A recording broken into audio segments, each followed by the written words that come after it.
Hi friends, இது உங்கள் serial channel. இன்றைக்கி நம்ம மல்லி சீரியலோட ப்ரோமோ தான் பார்க்க போகிறோம். மறக்காமல் நம்ம சேனலை சப்ஸ்கிரைப் பண்ணாதவங்க சப்ஸ்கிரைப் பண்ணிக்கோங்க. வாங்க வீடியோக்குள்ளே போகலாம். ரஞ்சிதா விஜயை கூட்டிகிட்டு ரெஜிஸ்டர் ஆஃபீஸ்க்கு வந்திருப்பாங்க. சொந்த மாமாவையே ரிஜிஸ்டர் பண்ணிக்க போகிறீங்களா அப்படின்னு சொல்லிட்டு ரிஜிஸ்டர் கேட்குறாரு. ரஞ்சிதா சொல்லுவாங்க ஆமாம் அப்படின்னு சொல்லிட்டு சொல்கிறாங்க. விஜய் ரஞ்சிதா கிட்ட எங்கே கையெழுத்து போட சொன்னாலும் நான் போட்டுருவேன்னு சொல்லிட்டு நீ நினைக்காத அப்படின்னு சொல்லிட்டு கோவமாக சொல்கிறாரு. ரஞ்சிதா சொல்கிறாங்க இப்போ கல்யாணம் பண்ணதுனால எந்த தப்புமே இல்லை அப்படின்னு சொல்லிட்டு ரஞ்சிதா சொல்கிறாங்க.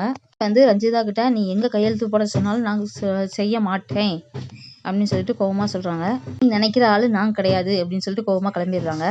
மல்லி ரோட்டில் போய்கிட்டு இருக்காங்க. அப்போ திடீர்னு ஒரு பைக்குக்காரன் இடிக்கிற மாதிரி வரான்.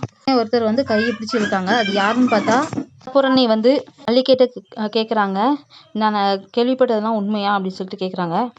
மல்லியும் ஆமாம் அப்படின்னு சொல்லிட்டு சொல்கிறாங்க. விஜய்க்கு என்னை பற்றி நினைப்பே இருக்கக்கூடாதுன்னு சொல்லி அவர் நினைக்கிறாரு அப்படின்னு சொல்லிட்டு சொல்கிறாங்க. அன்னபூரணி சொல்கிறாங்க, இப்போ உன்னே தான் அவங்க அதிகமாக நினைக்கிறாங்க அப்படின்னு சொல்லிட்டு சொல்கிறாங்க.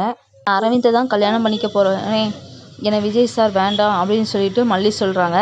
பிரச்சனையிலேருந்து மல்லி எப்படி மீண்டு வர போகிறாங்க, விஜய் சாரை எப்படி கல்யாணம் பண்ணிக்க போகிறாங்க, என்ன நடக்க போகுது அப்படிங்கிறத முழு எபிசோட பார்த்து நம்ம தெரிஞ்சுக்கலாம்.